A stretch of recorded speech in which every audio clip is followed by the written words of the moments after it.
All right. Hello. Welcome to stream AMA live stream number 50. So this was originally going to be the semi-milestone stream where I did the mushroom stuff, but a couple weeks ago I sort of miscounted and we did the crazy stream at 49. So if you guys missed that one, highly recommend watching live stream number 49. And today is just going to be more laid back, more relaxed, more chill, and just hang out. So, prime time. What's up, bro? What's going on? Have you been following the TikTok stuff, dude? With the CEO of TikTok having to talk to US Congress? Man, I'm going to be really, really annoyed if they ban TikTok. Yo, number 50. Yeah, 50 is crazy, right? It's wild too because the podcast, I'm doing number 50 for the podcast tomorrow. So we've done 50 live streams and 50 podcasts. And I don't know, it's interesting because this is something that I just decided like I'm just going to do. This is just part of like who I am, and I just try to do it without any excuses, and now it's kind of easy. Before it was tough, right? But I enjoy it now. Yeah, dude was getting grilled hard. It was like 100 of them ganging up on the one guy. Yeah, it was kind of tough, right? Because they're talking about him relaying information to the Chinese government in terms of like data mining. So like I understand that's a security risk, of course. Like I get it. I see why the US is so apprehensive about the app. But I don't know what it is. Everything about canceling stuff and anything related to reducing people's ability to use apps freely or do whatever they want freely on social media. I hate everything around canceling, censoring, deleting. Because then what about Google? Google takes all of our data, right? They data mine us and they never told us. So like you're gonna go after TikTok, but what about Google and all the other social media apps? Shouldn't it be fair across the board? Like I get it because okay, TikTok is owned by China and China's like a adversary of the United States. Like I get it. But if you're truly against data mining and holding up privacy, like how come Google gets a free pass? So I don't know. But yeah, they're all ganging up on him, and it was funny because that guy was asking him, this is a yes or no question. And then the TikTok guy he's trying to like skate around answering it in a binary form. So I thought it was fairly interesting. So I don't know, we'll see. ASAP Rocky, what's up, bro? Hey man, I've quit casinos, but not sure if I should quit sports betting as well. I think sports is way better. So definitely, in my opinion, casinos are way worse. Mainly because the amount of games you can play and the duration is unlimited. You can just keep going. The one saving grace about sports betting is that you bet on the games for the night, and then when the games end, that's it. So you place your bet for the night, and then there's like a cutoff time. Usually it's like 7 p.m. Eastern before all the games start, or whatever you call it, the slate for the night.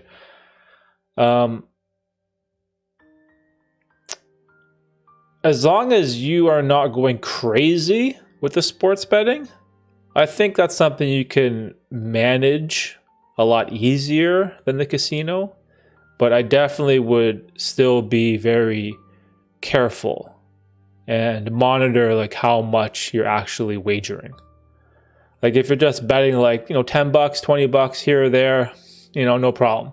But if it's like $1,000, $2,000, like a significant amount of your income every night or every weekend or whenever you're placing a bet, then obviously you need to have, some accountability there. Yeah, I'd be really annoyed and surprised if they ban it. He even said they employ 7,000 Americans and have third-party American companies monitoring the app. See, the interesting thing about TikTok is like if you read the terms of service, I remember I was listening to Joe Rogan's podcast, and there's one episode where Rogan, they opened up the TikTok terms of service and they actually read it. And the data mining that TikTok does, it's like one of the worst apps ever. So like say you download TikTok on your phone and your phone connects to your home internet network or Wi-Fi or whatever. Now they can data mine information off your laptop computer where like TikTok isn't even installed, off of your tablet or off of your smart TV or off of the other apps in your home. So like the invasion of privacy with just the TikTok terms of service is insane. It's like crazy if you actually read through it. It's like really, really bad. And it's tough because if you think of Google, right, it's like an American company. I think it's the big reason is the fact that TikTok is owned by China. Right, I think that's like the big difference in this whole case is that China is run by the CPP, the Communist Party. They're an adversary of the United States, and obviously, it is in China's benefit to data mine information from the United States. Right, it's part of what gives them an advantage in cyber warfare or whatever you want to call it. So of course there's going to be international security risks there. So I don't think the answer is banning the app though. I think the answer is probably to find some way to remove the data mining somehow. Like if you could eliminate that, like wouldn't that be better? Like banning the app, that should just be like the last resort, I feel like. So, because I remember Rogan was talking to some guy who is a professional when it comes to software cybersecurity, and he was saying something like TikTok is one of the worst apps he's ever seen in his entire life in terms of the threat to your personal privacy. So like you have to hold TikTok accountable, right? They have to be accountable for their actions.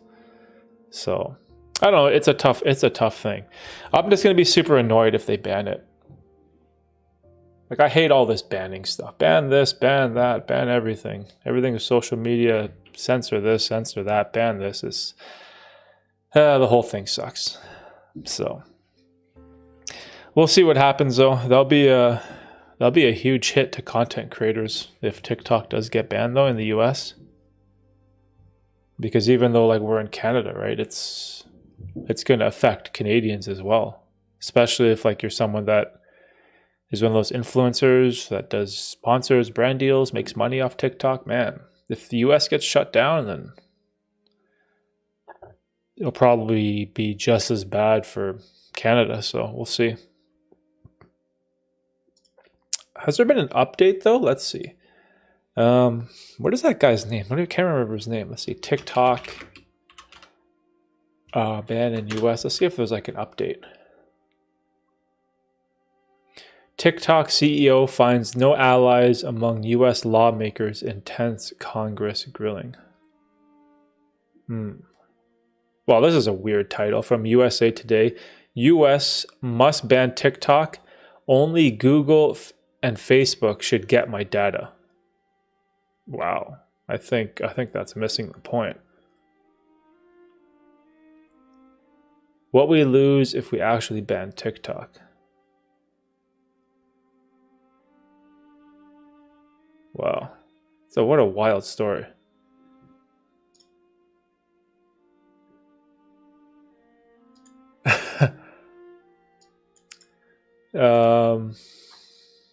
Yeah, like that, like think of that title. The USA, this is from USA Today, right? So American newspaper, news broadcast. The title is US Must Ban TikTok. Only Google and Facebook should get my data.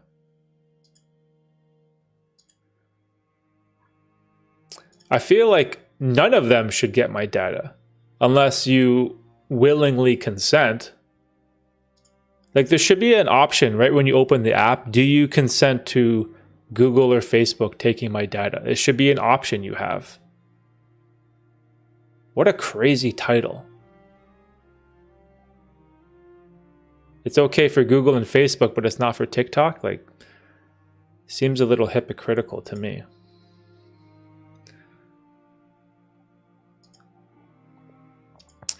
Yeah, I think TikTok being owned by a Chinese company is definitely the main reason Americans are panicking and want control. Yeah, it's a problem, right? Like here's the thing.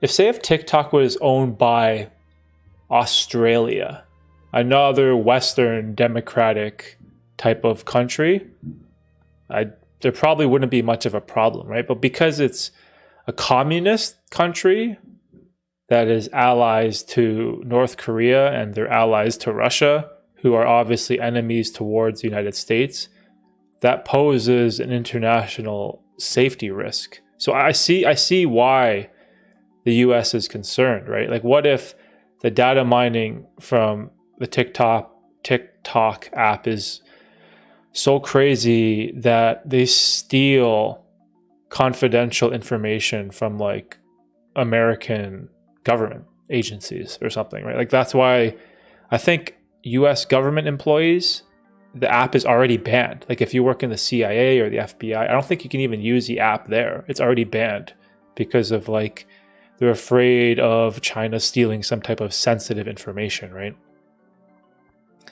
That's why I think like the answer is find a way to just remove the data mining. Just be like, hey, TikTok, all right, like you want the app to be in the US, then remove all this data mining shit, right? But like if you ban it, then all the creators suffer, all the regular people that like to just use the app for fun, all the kids that like to, do those dancing videos or whatever, like that's fun. There's a lot of creative stuff on TikTok that people like to do. Like I feel like just banning the app is it's kind of missing the point, right? Like if you're so concerned about this privacy invasion stuff, like it should apply to all the social media companies. So like what if one day, I don't know, Mark Zuckerberg sells Facebook to a Chinese company? Are you going to go after Facebook then? Like what's the long game here? I don't know. I don't know enough about the subject, but I think I sympathize with the US and the content creators. I don't think it's like really black and white. It's kind of complicated and convoluted. It's a tricky situation. But it's going to be interesting to see how it turns out. What should I do with the $34? So 34 cents in my stake account? Is that 34 cents? I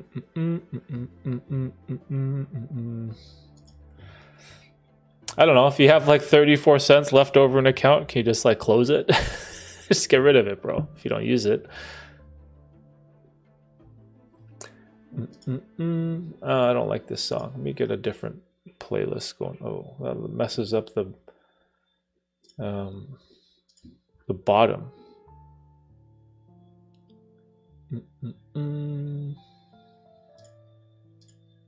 Yeah, that works for me. Yeah, so was there like...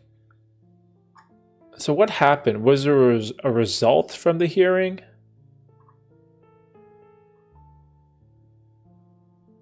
Like, let me see. Okay, what is this USA Today article actually saying?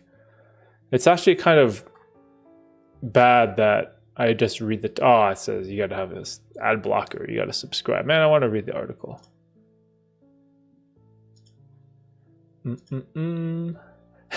Just go all in. Just go all in.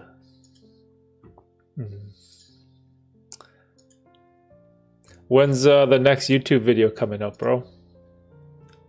I haven't seen a video in a while. Are you busy doing TikTok stuff still? I actually deleted the app from my phone. I think I went all in on YouTube pretty much. Even Instagram, I'm just like not interested. I don't know. I know even though I make shorts, I know you should post it on YouTube, Instagram, and TikTok. Like I know that's like the smart thing to do. But I just don't care for Instagram or TikTok. I don't know why. It's just like trying to grow on those platforms, it just doesn't interest me. My whole thing is I've always just wanted to do YouTube. So I know it's bad to put all your eggs in one basket. So obviously I know I'm making a mistake. But for now, it's just what it is. Man, this is so annoying. All these articles, you need to disable ad blocker. I can't read any of them. It's so funny. There we go. People.com. The biggest bombshells from the TikTok ban. The testimony before the House Committee on Energy and Commerce. Blah, blah, blah. Surveillance information. Concerns over the platform's effects on mental health and national security matters. Oh, wow. So it's not just national security. They're also stating the effect of the platform's mental health on people. Wow. It's interesting. I have one next week. It's been wild. I honestly want to focus on YouTube more this year. Only goal I'm failing right now, but everything else has been so good. Not even short form video, just been creating videos with brands and that's good. That's good, bro. Work is work. So it's all good. Cuz it's tough, right? It's like how are you going to distribute your time? There's only like so much time you have in a day. Right? It's like you have to kind of pick your poison, pick your path, pick your lane, choose what you want to do. You want to do YouTube? You want to do TikTok? Do you want to do Instagram? Do you want to do long videos, short videos, podcasts, streams, brand deals, work with companies, make like there's a lot, right? I really can't complain. I keep saying this too, just need to expand and maybe even have full-time editors to help me. Yeah, it's always good to be busy, right? So that's good. You're in a good situation. It's always better to have more work than not enough work. If there's not enough work, then you know there's a problem, right? Then no money's coming in. That's good, bro. The brand deal stuff is probably super cool because then also you get to like expand your network, I guess, or your reach. That's what's cool about like the whole video editing stuff, right? It opens up possibilities and partnerships with other creators and corporations, which is pretty awesome.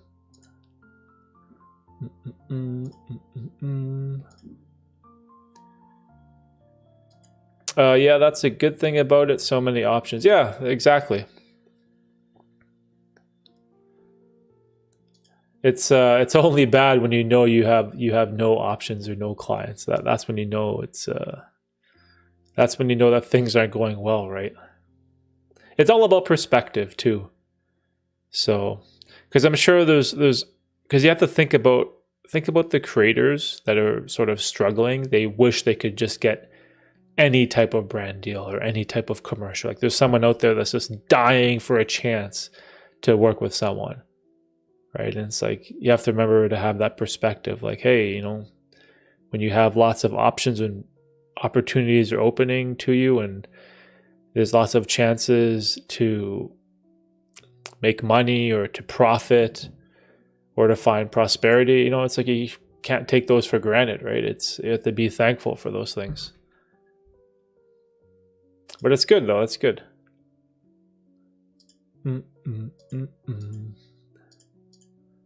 I'm actually, I don't really think too much about brands at all. Like, well, why does my screen keep doing that? Anyways.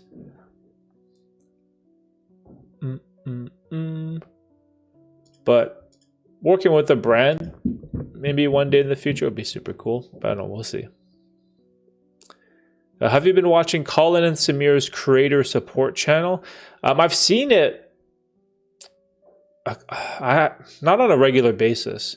I read their newsletter. Let me see. Colin, that's like the second channel they made, right?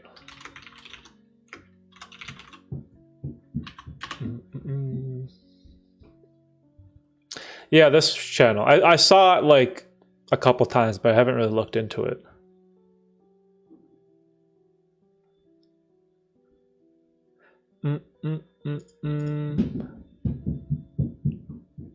You love how transparent they are and dedicated, something for us creators.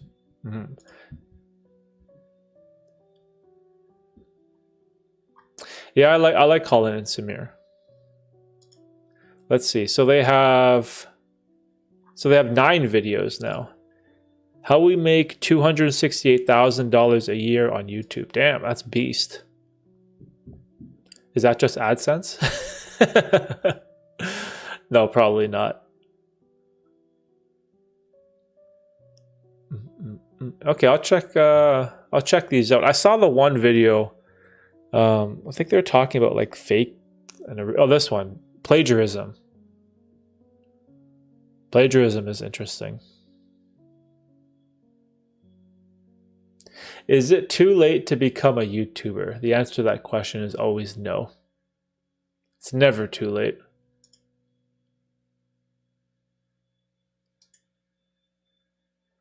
They answer people's question and dig into things. Okay, I'll have to check it out.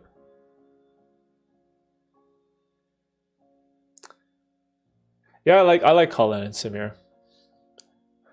I haven't watched their channel in their main channel in a while. I think the last video I watched was when they had Mr. Beast on. The problem with YouTube, there's just so much to watch. Like there's just so much. It's so hard for me to keep up. Wow, why YouTubers were better in 2017? That's interesting.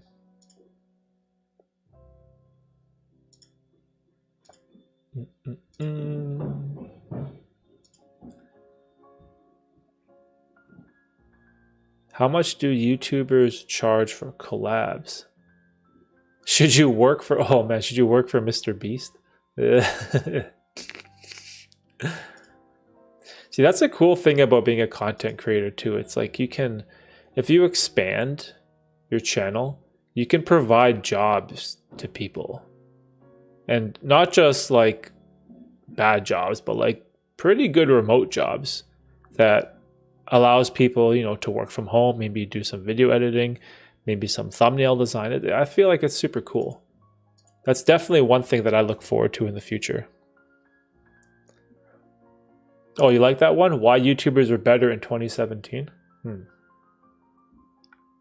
That's interesting. Oh, here's one about streaming.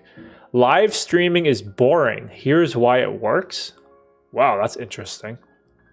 Okay, that's definitely something for me. What's up, everyone? Welcome to Creators. Whoa, whoops. Let me mute that. If you could hear that, it's so loud. Huh. Should I delete negative comments? That's funny. Honestly, we have so many options now.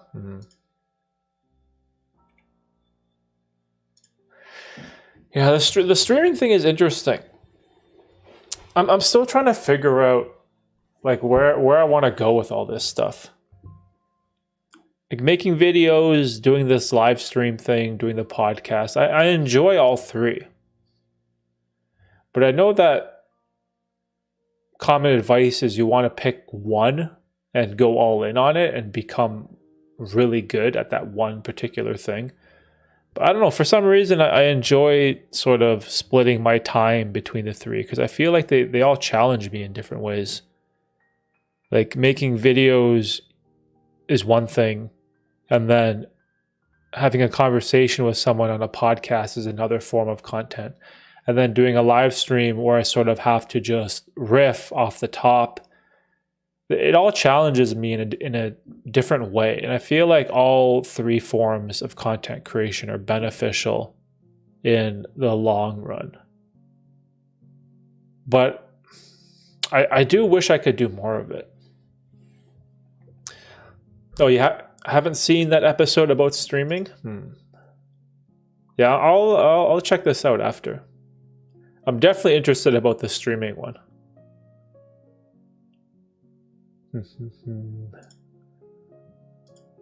Because the other thing too, it's like, I feel like live streaming and podcasting, it's only going to get bigger. I feel like that's kind of the type of content for the future, even though it is extremely mainstream and popular now. I have this inclination that it's only going to get bigger and better. So I feel like that type of content is something that I want to be a part of. Which is cool because, we're on stream 50 today, and as I keep going and going and going, stream 51 will be better than 50. 52 will be better than that. And then maybe one day we get to 100 or 200 and it just keeps going. And then you just become exponentially better and more comfortable at being on camera in a live setting. And I think that it'll just make me a more competent content creator overall. It also helps a podcasting too, which is interesting. So like all these skills, they sort of overlap with one another because there's times in the podcast where I have a guest that may give really short-winded answers, or they don't talk that much, or they don't go on these like long rants. So I have to fill the void in the conversation in order to keep the podcast going or to keep it entertaining. And that skill is sort of one that I've learned through live streaming, right? So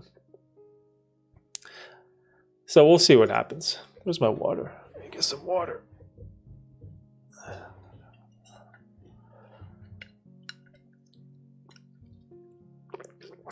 That's what Colin and Samir said as well. People want raw, real videos more and more now since the super fast videos are being overused. Oh, that's interesting.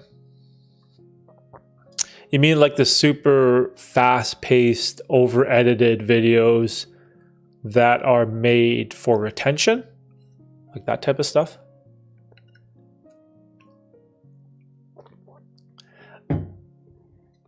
Yeah, I find those videos a lot less relatable too. It seems so polished and perfected, and everything is said off of a script, and it feels a little unrelatable. I've completely shifted away from that type of content. It's hurt me in the analytics though, for sure. How do I say your name? Eaatalay. What's up, bro?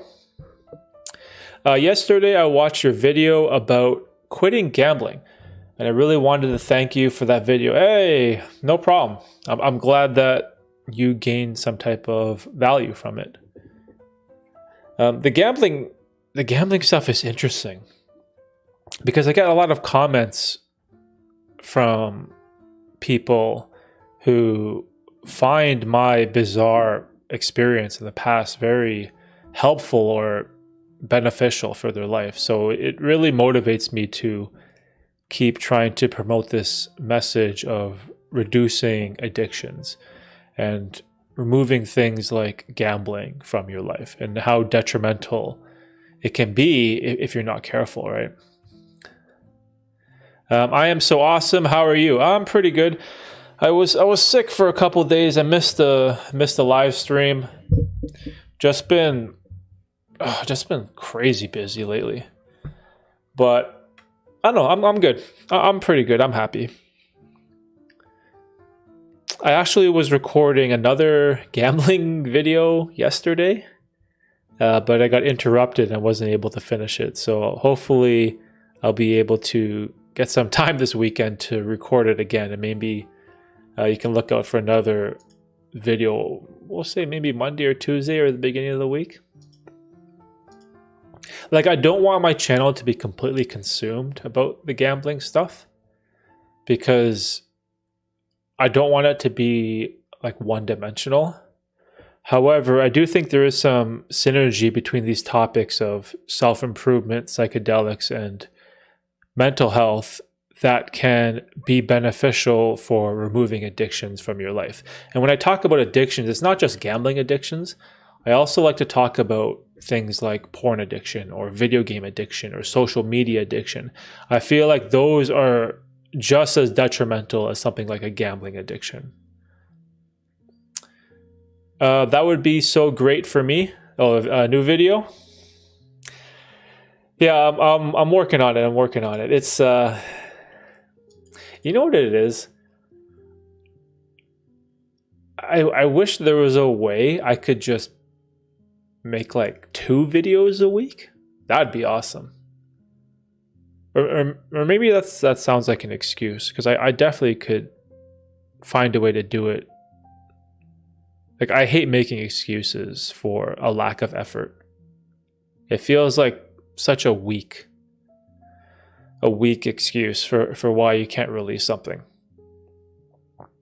But yeah, definitely new video coming out soon. It's going to be titled Gambling Addiction Stories 3.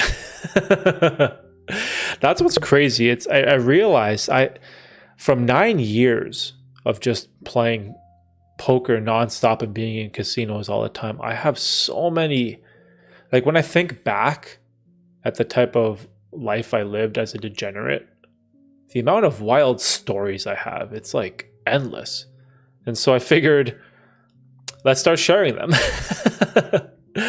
So yeah, we'll see what's up, bro.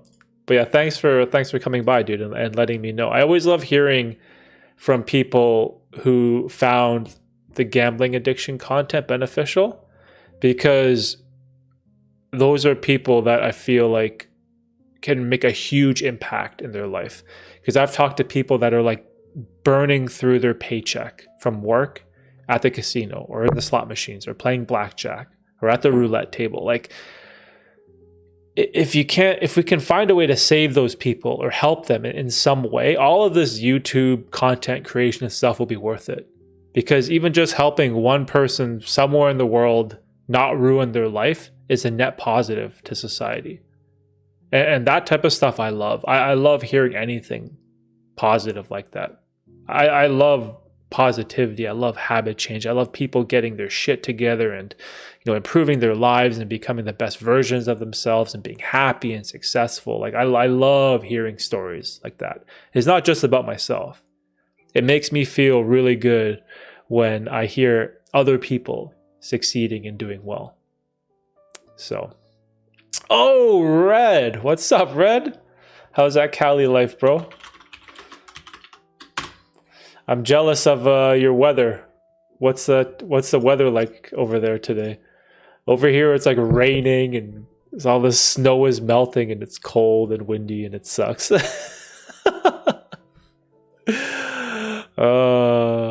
What's up, dude? How you doing? How was the weekend?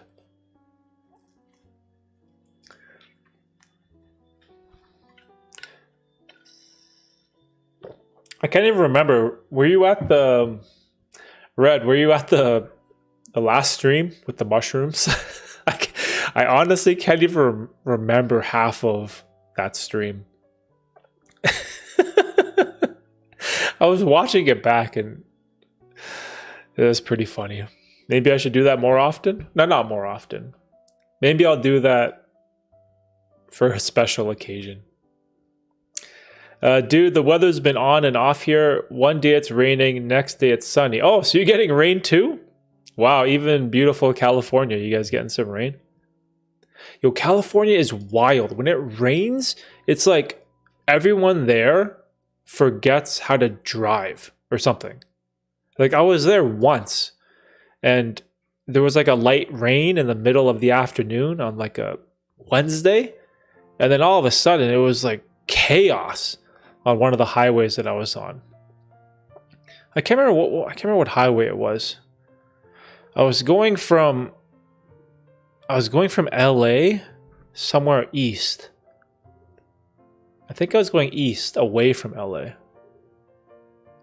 I wish I remembered because I've only been to LA once. No, I haven't been there twice. Once or twice. Maybe twice. All I remembered is like your traffic situation is mind-boggling. Like I don't understand how you could have an 8-lane highway or freeway at 1 p.m. on a weekday where it's bumper to bumper. Like how does that make any sense? Like we're in the middle of a weekday. Isn't everyone at work? And you got like 7-8 lanes wide and it's jammed? I'm like, what is it like at 5 o'clock during rush hour? It must be terrible. Yeah, you were tripping. Okay, so you were there. Oh no.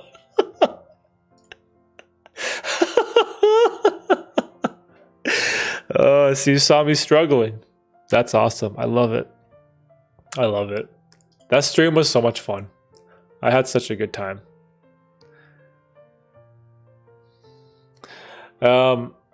There's way worse traffic on Sundays? Really? Well, I guess on Sundays everyone is off, right? So you're all going places. You know what the problem with California is though? There's no transit system, right? There's no like subways or anything. So your only option is to drive. It's pretty much a driving state, right? Or am I getting that wrong? Because like when I go to New York, or when I've been to New York has like an awesome subway system. So like in New York, you don't want to drive. It's awful there too, right? But at least you have the option to take the subway and get around that way. But in California, I don't remember there even being a subway system.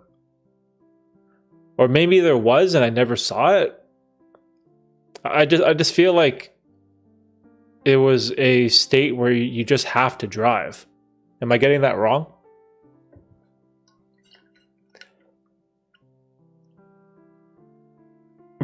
Maybe I'll go back one day. The food in California was probably one of my favorite things when I was there. The food is just so good. Oh my gosh. Just so good.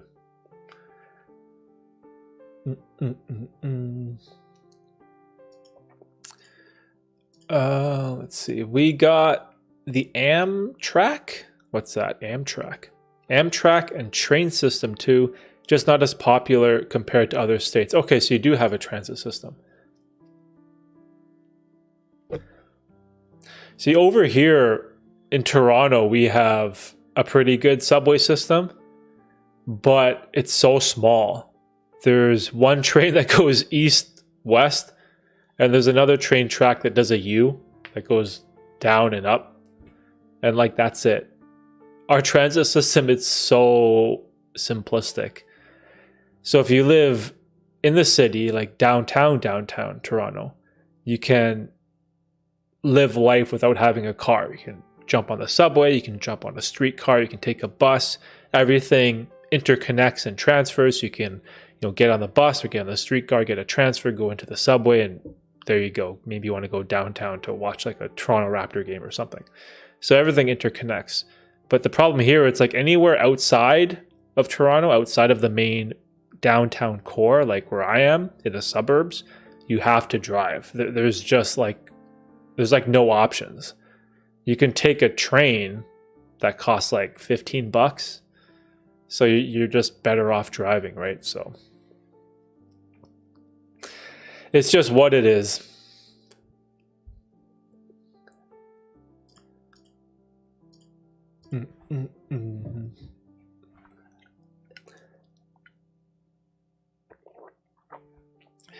But yeah, what else is going on? So TikTok was under fire. That was super interesting. What we talking about today? Nothing really. Usually I have like a general topic, something motivational or something serious or something beneficial. But today I was just like, nah, let's just hang out. Just gonna hang out today. Nothing too serious, unless you guys want to talk about anything in specific. I've been going pretty hard this year so far. And when I say I've been going hard, I'm talking about like 18-hour days. I've been pushing the boundaries. Been doing shorts, videos, podcasts, live streams, newsletters, like everything. I've just been grinding my sword, just sharpening that blade when it comes to content creation. And I've just been embracing the work, and I love it. I've been super, super happy this year in terms of how productive I've been, I guess you could say, or how disciplined I've been with my work. And I've had the best results so far. In January, I think we had like record for the channel, 50,000 views. February was beat that, like 70,000, and then March is going to even beat that too. So hard work pays off, right? Hard work pays off. But also, it's good to take some time every once in a while to, not be as serious. Just chill, take a day off maybe. And I've been really pushing it for like over 80 days in a row. And so today I was just like, let's just have a more relaxed stream, talk about whatever, see who shows up, and just like chill out. So just chilling today, bro. Derek, buddy, what's up, dude? What's going on?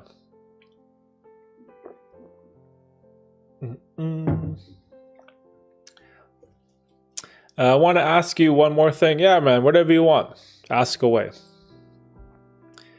Nice, man. As long as you're progressing, that's all that matters. Yeah, I have this thing where I tell people all the time, if you're unhappy with your life, or if you're unhappy with your current situation, then do something about it. Do something about it. It's that simple, right? If you're unhappy with your weight or your body, do something about it. Go to the gym, eat less. If you're unhappy with your social status or your friend group or the way you speak or whatever it is, like whatever skill or attribute that's missing in your life, if you really want to change it and improve it, you can, and just do something about it. And the way that I feel about my life is that I'm so unsatisfied with the progress I've made with my business that I'm just going to do something about it.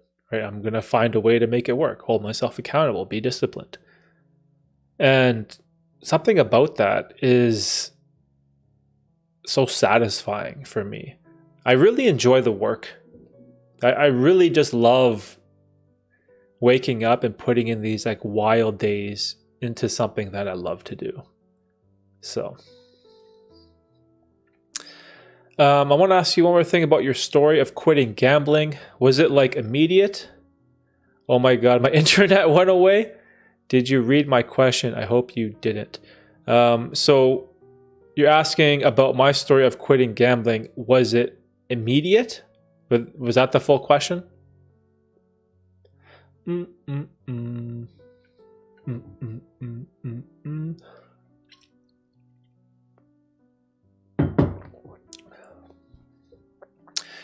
Okay, so was my, like after having that, so the answer is no, it wasn't immediate.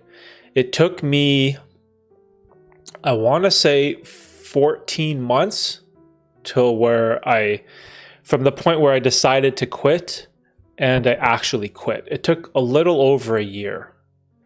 So what happened was, I think it was in I want to say 2011. I wanted to quit, and it wasn't until 2012 that I did quit. So what happened was, in 2011, I was like just playing poker all the time, just like in the casino 7 days a week. I would drive from my house to this bus stop, catch a bus that I'd get for free because I was like, whatever, some gold VIP member at the casino because I go so often. I would get free bus, free coat check, and free dinner every single day. So I'd get transportation to the casino for free. They check my bags and coats for free. And I would get dinner for free every single day because I'd go there for 10 hours every day. And eventually, the US banned online poker. And then I was in the casino playing poker less and wasting money on stupid things like roulette. I found myself just venturing off into table games and wasting my money, and I realized I had this like gambling problem. So I was okay, I gotta quit all of this. I gotta end it all. But it wasn't until a year later that I was finally able to get rid of it, where I stopped going to the casino every day. I stopped playing. I deleted all my accounts. I withdrew all my money, and then I got a day job. And I know this because I still work for that same company, and I have like a permanent start date, which was October 1st, 2012. So that was a day that I consider that I fully quit. So I decided to stop playing somewhere in mid 2011. So it wasn't until October of 2012 that I finally removed the habit of gambling. And you have to realize that if this is something that you do on a regular basis, it becomes part of your routine, right? Like you just naturally are like, oh, I play the slots, and you just gravitate towards wanting to play the slots. Or maybe you just want to play blackjack or craps or whatever game you want to play. And so like removing that routine from your life is very, very hard because it's ingrained in you. It's very comfortable. And naturally, human beings want to do things that are comfortable. Right? We are creatures of habit. We want to do the same things day in and day out, right? So it took me a year. It took me pretty much a full year and a bit to remove poker and gambling from my system. And everything really started to click for me was when I got that job, and it sort of sucked up my time. And then I tried to play basketball more, and I tried to do other things, like to just use up all of my time. And so as the days went on, I started to think less about the casino. It just started to not be part of my daily thought process. So it was very easy for me to quit. But yeah, it pretty much took a year. Mod me, Derek. I deserve it. Yo, Red, you want to be a mod, bro?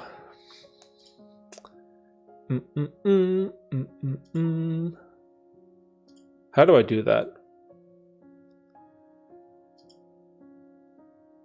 You want that? Did that work? Let me know if that worked, Red.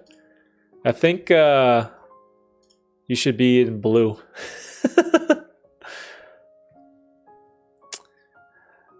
Yeah, there you go. I'll hook you up, bro.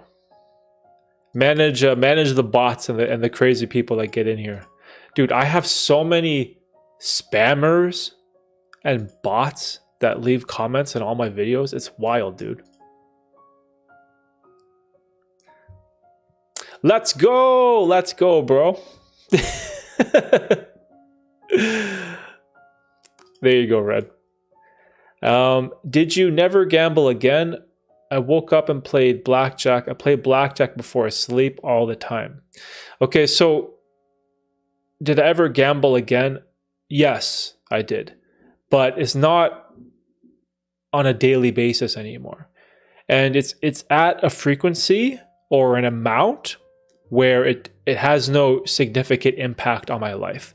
So when I was going to the casino every day, I'd have like $2,000, $1,500 to $2,000 with me. That's how much I'd bring every single day.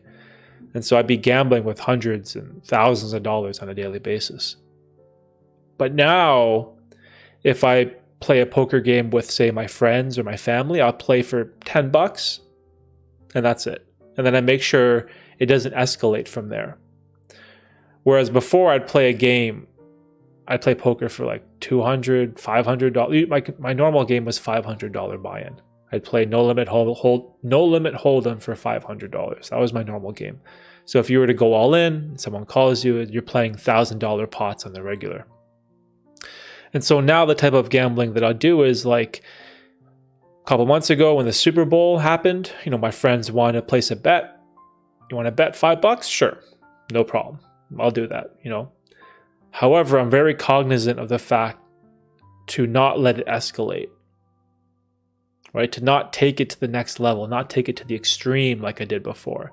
Like when I got into sports betting, I used to bet on every single NBA slate every single night. Like every night. If there was like a 10-game slate, I'd be betting on like every single game. So if I do want to bet on a basketball game, for example, I'll bet $20 or $10, like an insignificant amount, an amount of money where if I lost, it's not going to impact my life. If I lose $10, it's $10. Well, it won't really do anything. If I lose $200, okay, well, now that could have been a grocery haul at Costco to feed the family, right? So you have to take into perspective the value, the amount that you're gambling with. Like, does it affect your life in a negative way if you lose that money? So now I'm able to gamble with like super, super small stakes. And when I do, I always tell myself, don't have it escalate like before. And so I do gamble very, very rarely. I think the last time I did was the Super Bowl was won, bet $5 on. We bet on something stupid, like what the Rihanna song was going to be at the halftime show, like the first Rihanna song. And then I played like poker with my family during Christmas. And I think that's pretty much it. So since December, there's been 2 times. Christmas, playing poker, the family, and the Super Bowl. And one was $10 and the other was $5. And that was it. So, and I think that's what's important, right? Is fixing your mental health, fixing how you approach gambling, how you have it affect your life. I think that's the key.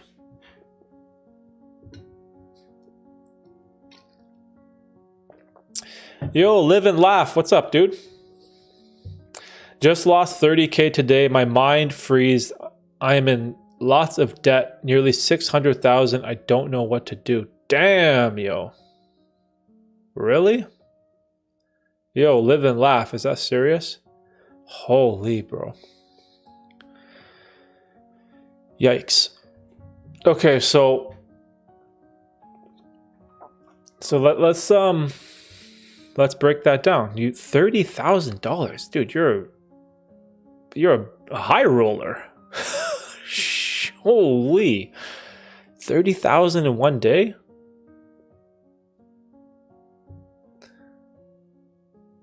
So, what is that bet on? Like 30K in one day. Like, what is that? Yeah, at the casino? Is that sports? Like how horse rate? Like where does the 30K go? Like what was it spent on?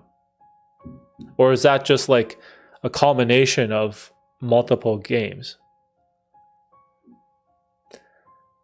Bro, crazy time. Live casino. Okay.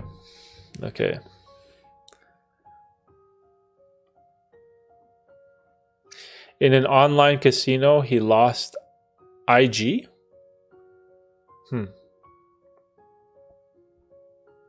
Damn, dude. 600K in debt. That's wild.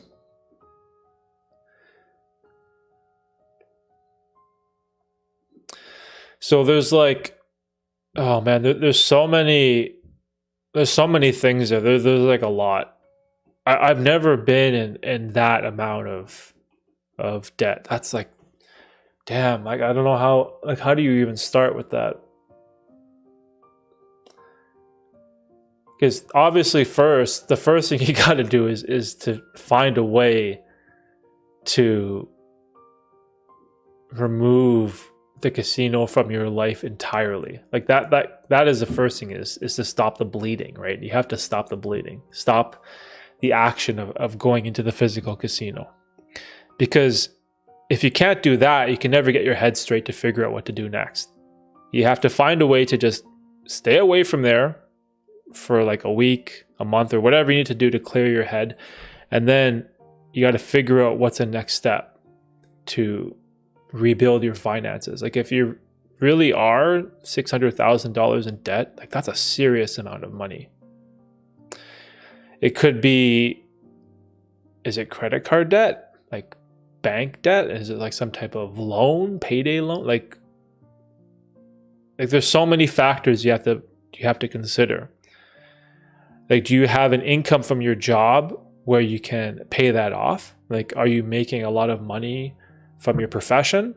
Then maybe you have options where you can save and pay that off. If not, is declaring some type of bankruptcy like there's so many things you have to consider based on your situation, right? But definitely the first thing you need to do is you need to have a clear mind in order to progress, or else it's just useless, right? If you complain about how much money you lose or how much in debt you are, but you still go to the casino the next day, then you can't be helped. Then it's your own fault. Like you have to find a way to get rid of that shit first. Have a clear mind so you can think properly and approach this from an objective point of view. So it's tough, dude. There's a lot going on. A lot going on there.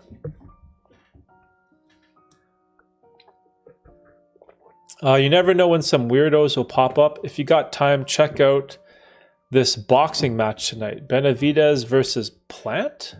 Literal grudge match. I watch, to be perfectly honest, I don't really watch boxing that much. I'll watch like the big fights, like Deontay Wilder and what's his name? The Gypsy King, Tyson Fury. Like I'll watch like the crazy big name fights. I don't really know too much about boxing. Let me see. Benavidez versus Plant? The guy's name is Plant? Oh, wow, that's interesting. Okay, I'll check it out. If I'll leave that in one of my Google tabs.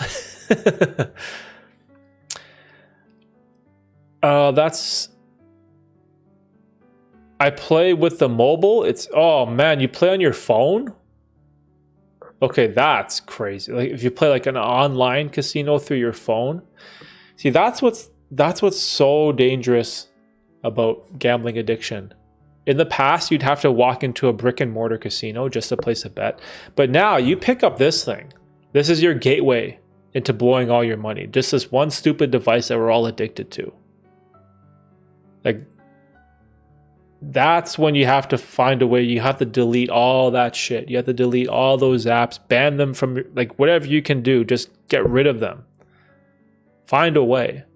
In order, again, you can't, if you don't have the proper mental health, if you can't think clearly, if you can't properly assess your situation, you can never make any progress. You have to delete all that shit and find a way to just stay away from it for a long period of time so you can figure out what to do. That's always the first step. That's always the first step. Because then you can figure out what options you have, right? Do you need to join a help group? Do you need to tell a family member? Do you need to see an accountant? Right? Like there's so many different steps. That's some insane debt, man. All you can do is stop and learn from your mistakes. Unfortunately, you have to live with the debt and hopefully you can pay it off.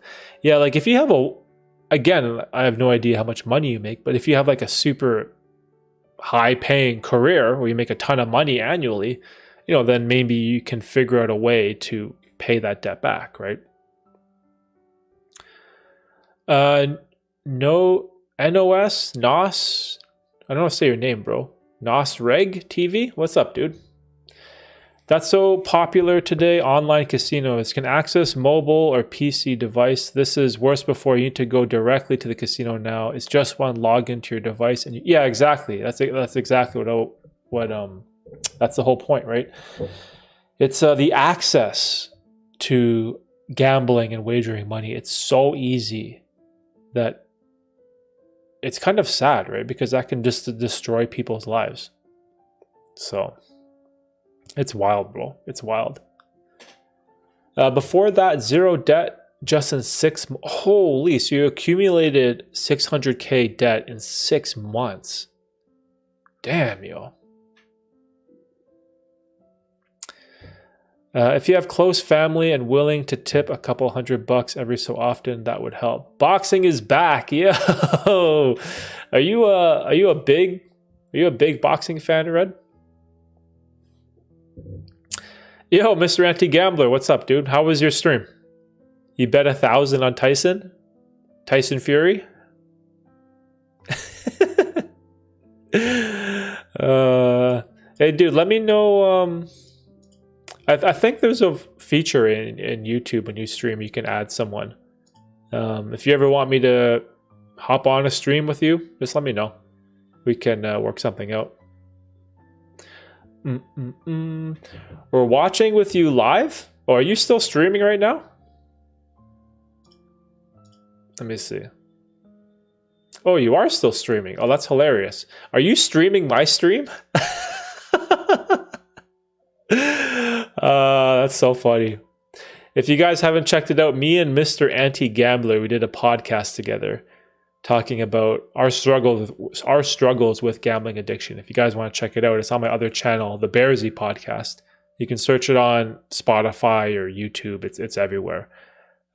We had a super interesting conversation about our struggles with casinos and betting money. And I feel like the more conversations you can have about this topic, the better off we can help those in need. And what I've realized is like there's people all around the world that are going through the same problems. You get that itch, that bug, where you want to gamble, where you want to play slots, where you get addicted to cards, or whatever it is, horse racing, sports betting. There's so many ways that they can get you. And there's so many ways that you can get addicted. However, with the internet, there's so many ways that you can find help and seek salvation and fix your life. But again, it's like you have to find a way to hold yourself accountable and want to be helped. And you have to be willing to look at your life and realize like you messed up. And what are you going to do? Are you going to cry about it? Are you going to complain about it? Are you going to be like, woe is me, look at me, I have all this debt? Or are you going to do something about it?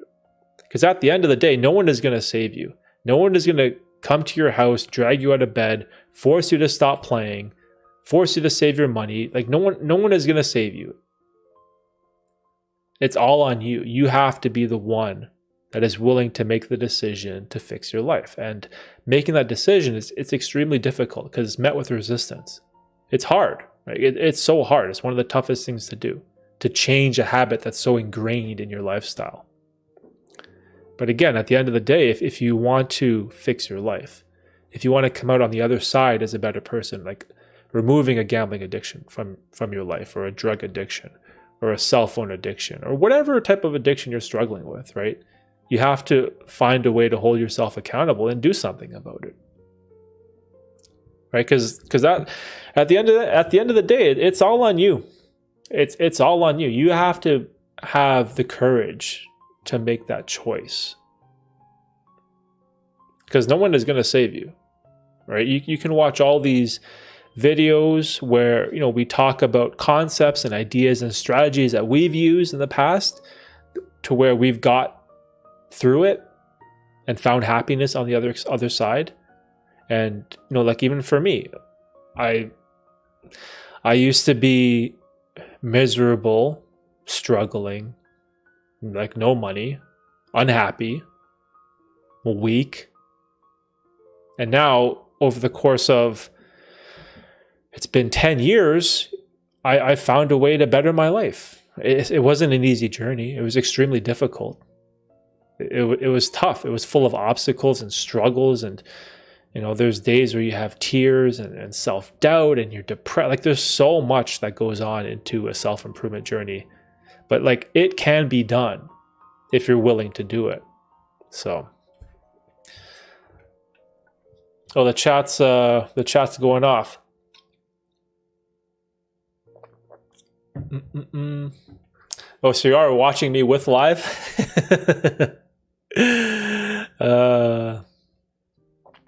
Any advice? I was thinking of creating a YouTube channel about my gambling experience. I'm thinking if that will help.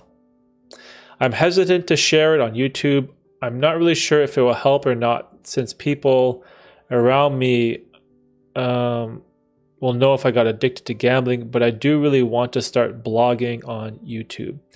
So people ask me this question all the time. Should I start a YouTube channel? I want to start a YouTube channel.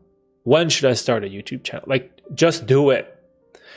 You don't know unless you actually do the thing. Like, you can ask YouTubers all the time, like, should I start it? When should I do it? Is it too late? Is it going to help anyone? You won't know until you actually try, right? So what you want to do is just get your phone, right? We all have phones that have amazing cameras. Like, you don't need all this amazing camera gear anymore to make YouTube videos. Even just the front-facing camera of your phone, right, is all you need for a YouTube video. So what I would do is just get your phone, hit record, right? And you can just go like this and share your story, right, of who you are. Just be like, hey, my name is so-and-so. I want to share my story and my struggle with gambling addiction. This is how it started. This is how much money I lost. This was a game that I was addicted to. These were the cues that fueled my addiction. And this is where I'm at now. And maybe you can share some of the ideas and strategies you used to help you overcome that addiction. Maybe you called a hotline, or you found a support group, or you talked to your cousin or a parent or a brother and they helped you. They encouraged you or motivated you to improve your life. Just be authentic, right? Like, talk about the things you went through. And then just post it, all right? And what's great about YouTube is if you don't enjoy it, or you don't like doing it, or you don't like being on camera, or you don't like sharing your story, you can always just delete it, right? You can always just delete it if you didn't like it, but you'll never know unless you try, right? So I always just tell people, just try, and you'll never know what will happen. It might be one of the best decisions you ever make, because I know it was for me.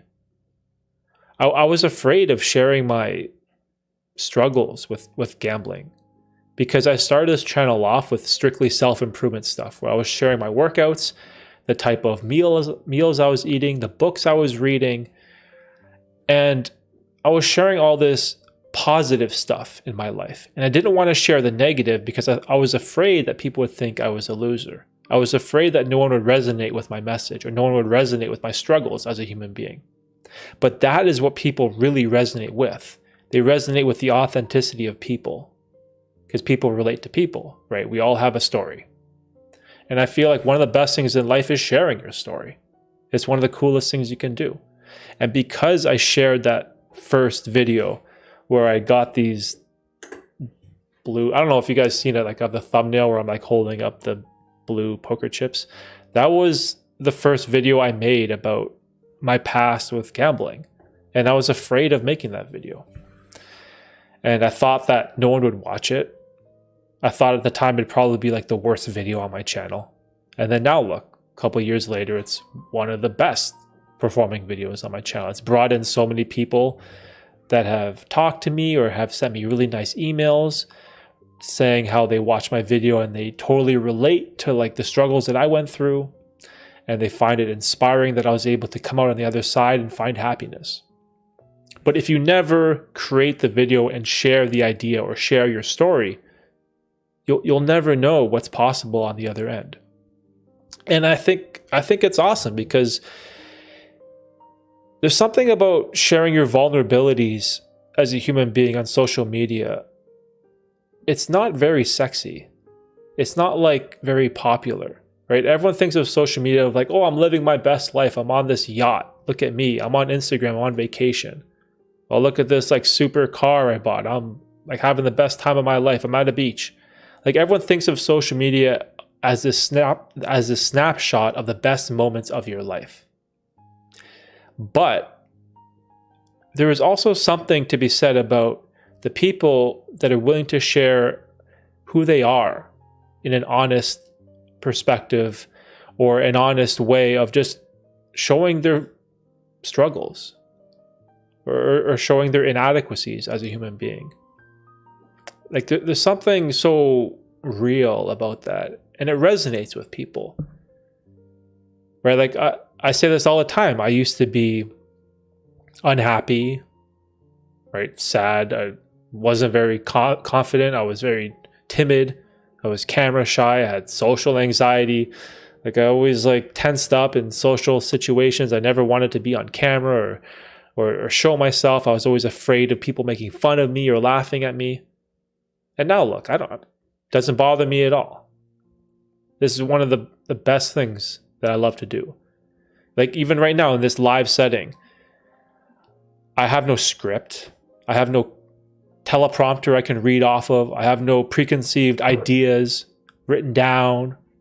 I have no idea what my next sentence is going to be. So there's like a level of vulnerability there where I can mess up and I can't correct that. And it's authentic. It's who I am, right? But because I've come to grips with all my inadequacies in the past, because I'm able to share all my mistakes when I was wrong, it's made me a better person. And that's a perspective you need to have.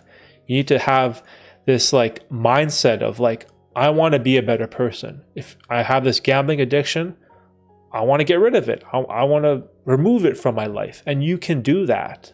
You just need to find the steps in order to get that ball rolling. And that's what momentum is, right? Momentum is like this tiny snowball that you start off with. And you feel like nothing's going to get better. You feel like you're never going to progress. You feel like you're never going to save any money or fix your life. But if you just like keep going and keep showing up every day and keep pushing that little snowball, it'll get bigger and bigger and bigger.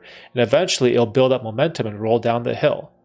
And that's what removing negative habits are in your life. In the beginning, it's met with a tremendous amount of resistance. It's so hard to get started. Like when I started the YouTube channel, it was horrible. I didn't know what I was doing. I couldn't speak to a camera. I didn't know how to converse with people. I didn't know how to share ideas. I had a poor grasp of the English language. Like if you listen to my old videos, I'm like, hi, and I'm so like timid and scared, but who cares, right? You only have one life. And you're only on this earth for such a short period of time. Like, try to live your best life. Like, why not? Why not? So, I don't know. If you want to make a channel, I say just go for it. Just go for it. It could be like the best decision you ever make.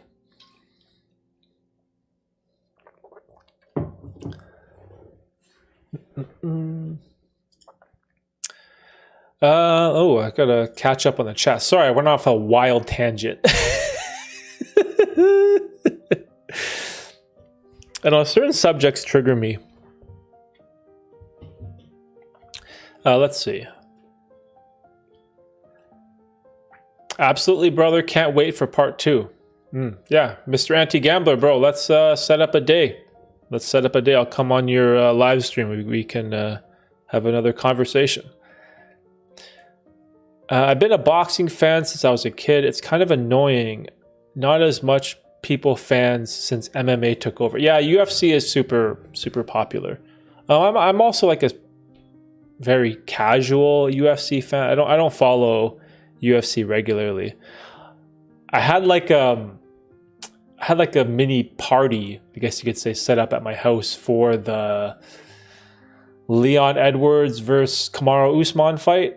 So I had like my brother was coming over, my cousins, we were all going to like order food and sleep over and everything. And it was like, we were all super excited. You know, they all came over, we all ate dinner, and we realized the fight was over. The fight was in the UK, which was, I don't know, 6 or 7 hours ahead of Eastern Standard Time. And so we thought that the fight was going to be in Vegas, and we missed the whole thing. Oh, it was so bad. I was so annoyed because I haven't watched UFC in like forever. And I had everyone over. They were all sleeping here, like in my studio. We had like an inflatable mattress, and we got out extra beds and stuff, everything, and it was cool. And I got super drunk. And we were playing board games on my podcast studio table. That's something that I used to love to do. I used to be like a board game fanatic. I have so many board games in my basement. It's like ridiculous. It was sort of like my transition from video games to board games. Thanks for that, bro. I will stop. Hey, man, just starting, like just realizing you have a problem and just like figuring out what that first step is, and again, get that ball rolling, and hopefully you can make some progress with that crazy amount of debt. I'm rooting for you, bro. I'm hesitant to share it on YouTube. I'm not really sure if it will help or not, since people... Oh, I think we read that already. You are a brilliant man. Hey, thanks, brother. Oh, Beneath the Surface. What's up, Josh? Man, the legend is here. How's the channel, bro? I really appreciate the effort that you put into your videos. It's very inspiring. It's interesting because I've sort of fallen away from the more cinematic, well-produced style of videos, and I've been more embracing this role of putting myself on the spot and trying to be forced to make more authentic videos in the moment with like the live stream and also like the podcast I've been doing. For whatever reason, I feel like that still resonates with me as a person. But I do appreciate the hard work that gets put into cinematic videos. I know the editing process, going through the B-roll footage with a certain frame rates and the drone footage. Like it's like the videos you make are they're small masterpieces, and I really appreciate them. They're really good. I remember you posted something. I think you had a poll asking people how often you should post in terms of like frequency. I think I like the way you do it. Like maybe one super high quality video once a month is really exciting, because I know when I get that notification on my phone, like, oh, Beneath the Surface has released a video, I know in my mind it's going to be a high quality, well thought out piece that's going to be super interesting or entertaining or enjoyable. So you've built this expectation in my mind for the level of quality. And so when you do post after 4 or 5 weeks, I'm more than willing to wait, because I know the production value and the quality of that video is going to be super high. And I think that's valuable, right? I think there are some people that are impatient, where they always want more. They want more from you. They want more content. They want you to post more often. They want you to just release more stuff.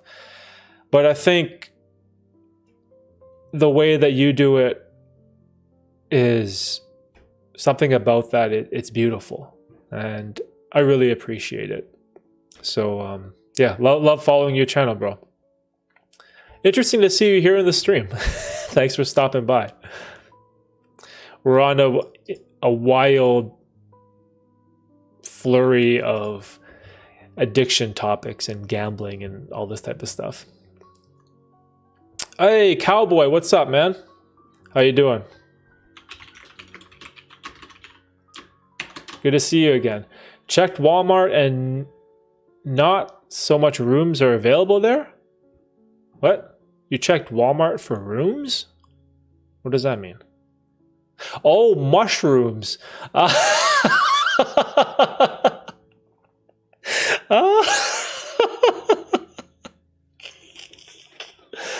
Oh my gosh, bro. You're going to have to wait a couple decades before psychedelic mushrooms come to a Walmart near you. That's probably a long process that will be made one day. Psychedelic mushrooms in your local Walmart. I was like, what are you talking about? Rooms? Like, you're looking for rooms? And I was like, what? Like, what are you saying? World Slot Tips. Hey, what's up, dude? How you been? I racked up 500K in debt in slots. Wow, that's wild. 500, half a million in slots. Damn, dude. That's See, I never understood slots, but I've seen the addiction.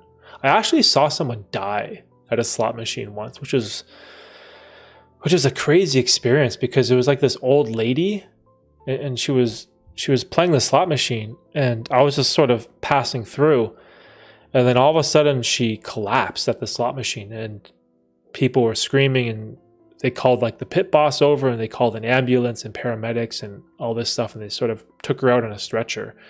It was this very surreal thing to see in real life, where someone's addiction to slots, playing the slot machine, was the very last moment they had as a human being on this earth. And then they were taken away. And then just 5 minutes later, everyone just went back to normal. It was like the casino just went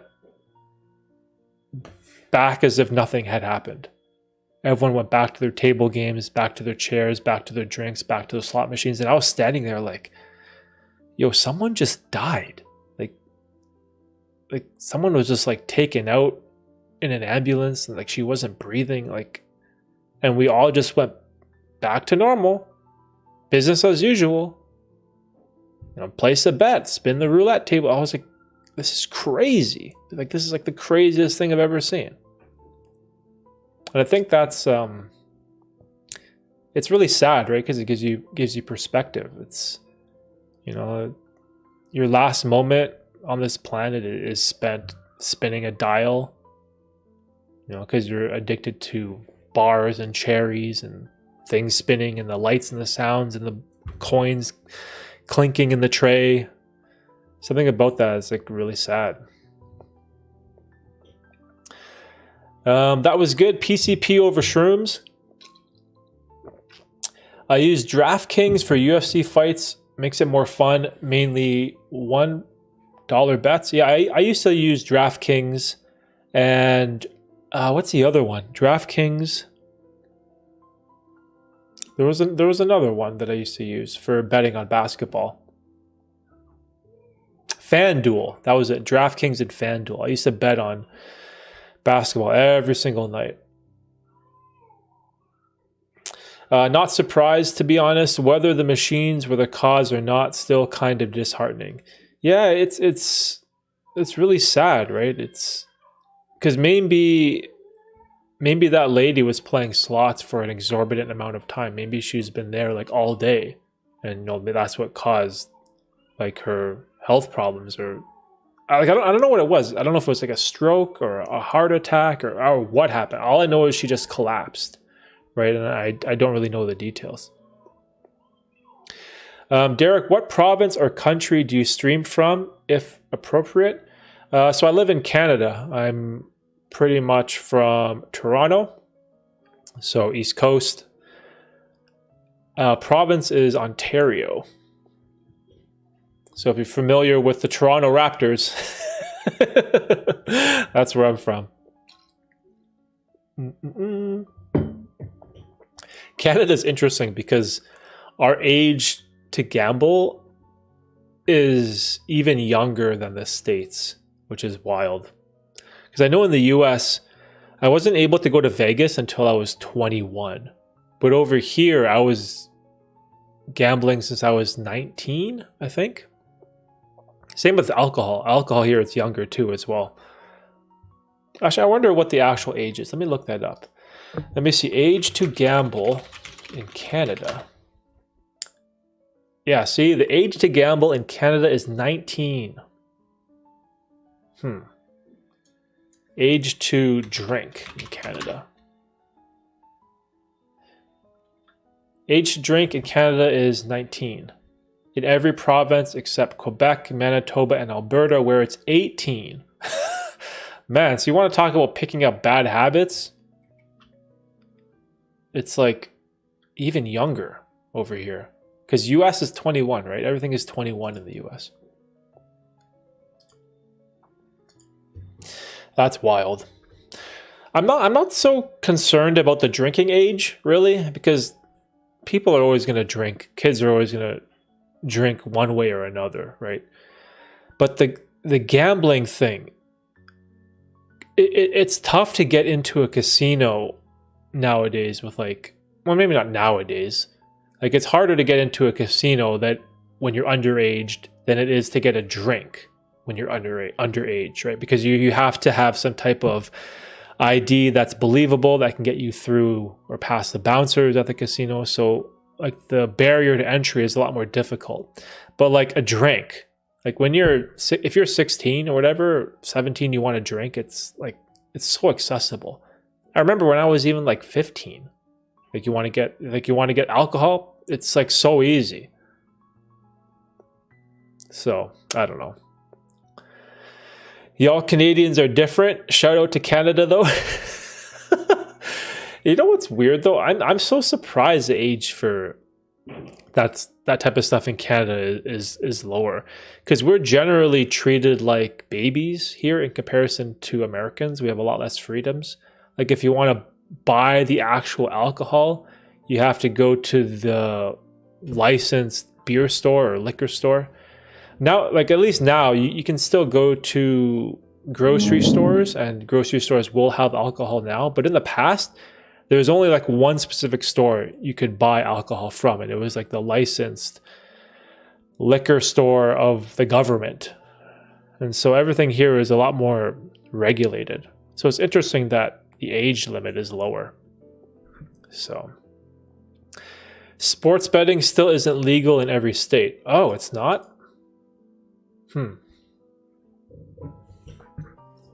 That's interesting. So sports betting, it's different from state to state?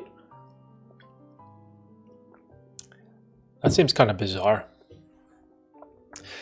In my opinion, legalize all drugs. I could not care less. Oh, I actually share that belief. And I share that belief because if you make drugs illegal, all you do is prop up criminal organizations, right? Because people at the end of the day, they're going to get whatever substance they want, whether it's legal or not. People are always going to find a way, right? But if you legalize everything and you let adults to also a safety, right? Also a safety is if you legalize everything and you have like government regulations where they can monitor like the dosages and things aren't mixed in and laced with stuff like fentanyl, which is crazy. It's a lot more safer for people, right? And then that also reduces the impact that criminal organizations have in like the drug market. And take like marijuana, for example. Here in Ontario, it's legal, it's accepted. There's stores all over the place. You can get stuff from the government. It's super regulated. And like, I guess that crime syndicate or underground organization for that type of market, it dried up because now it's accessible everywhere. So you don't have to go to those like illegal drug dealers or whatever that it was before, right? And also, I just feel like adults should be able to do whatever they want to do. As long as you're not hurting other people, I like adults should just have the choice, to do what they want to do. Like, we're all adults here. So, yeah, my state just became legal this year. What state is that? Just tax and regulate it and problem solve. No more drug wars and pointless BS. Yeah, see, man, we're on the same page, Red. But it's like a crazy opinion to have, because like if you tell people that, they're gonna think like you're wild. Like, oh, you're a druggie. You're gonna like ruin kids' lives, and all drugs are evil. All drugs should be bad. It's like those people lack perspective, I believe. It's unlikely because if people don't want their drugs taxed and regulated, which I understand. It's easier to just buy from a dealer on the spot than deal with the hassle of paying more. Yeah, that is true, because like when you buy, especially like marijuana here from the stores or governments, it's so expensive. It's so expensive. So I get the pushback there. But I think the hardest thing, or the biggest barrier, is like the politicians. Because I think if there's a politician that wants to push this agenda of decriminalizing all drugs, they're going to be met with so much resistance from the general populace. I think it's very difficult from a political level because you got to have a politician that's able to die on that bridge, because that's a very unpopular opinion to have, right? Like, imagine if a politician is like, oh, I want to run for president. I want to make heroin and meth and cocaine and psychedelics and everything all legal. Like, there's going to be like this percentage of people that are automatically going to oppose you, whether or not they've thought deeply on the subject and how it affects your country economically, right? So I feel like that's why legislation is so slow. It's going to take a long, long time before this whole drug war thing gets broken down. Or at least that's just my opinion.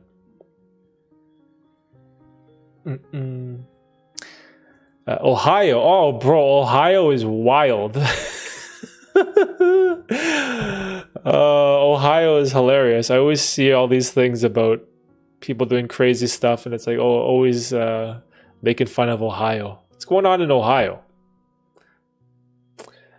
Which is funny because I don't even do drugs. People think I'm a weirdo. But yet those same people are the ones that complain that the economy is messed up and never want any solutions to boost it. Yeah, that's another huge problem, right? It's so easy to just complain, but never want any solutions, right? Pray for Ohio. Is that a hashtag? Pray for Ohio. That's hilarious. Is my mic super loud? Is the audio better than usual? I actually upgraded my audio setup. I have like a proper microphone and equipment now. I'm actually starting the podcast in the studio live tomorrow. So I finally finished. I got proper microphones and everything over here. I got the recorder. So lots of stuff in the works. We have Skyline Chili. I guess that's something. Now you sound good, man. I'm at mid volume. Sounds great. Okay, cool. It's good to know. Good to know. Yeah, I've been trying to invest in just improving like audio. Like audio is so important for like videos and streaming and podcasts. It's something that I think it's a good investment for me. And hopefully this podcast that I have tomorrow, it will be good. It'll be my first attempt. Is it my first attempt at a live podcast? I think I've done other ones live. I know, we'll see. This is going to be my first podcast in this studio that's going to be live. So that's going to be interesting.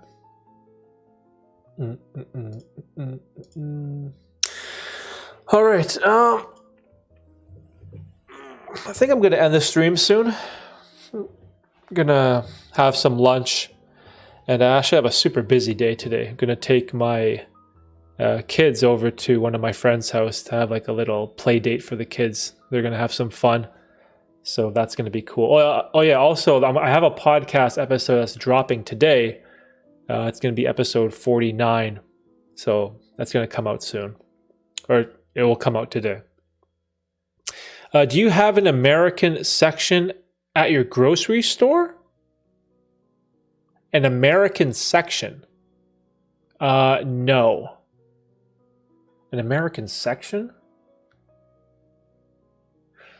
The only sections that we have at our grocery store are like kosher, halal, and international. And then usually international is like Asian, Chinese, Indian type of food. There's no like American section.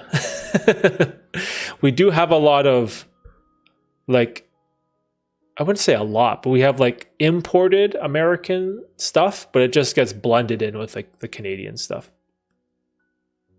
So no American section. For sure, man. Enjoy the day. Till next time. Yeah. Red, thanks for coming by, bro. Always love talking to you. Cowboy, and all the other people that were here. Josh, Tristan, World Slot Tips, and everyone else, all the gambling people. Thanks for coming by to the stream. It always makes these streams a lot more enjoyable. And then I also learn a lot too. And hopefully I can get better at this whole live streaming stuff. So look out for a podcast today from the podcast channel. It's going to be number 49. And then I will have Gambling Addiction Stories number 3 coming out hopefully on Monday or Tuesday. So yeah, that's pretty much it. Guys, have a good weekend. And we'll see you in the next one. See ya.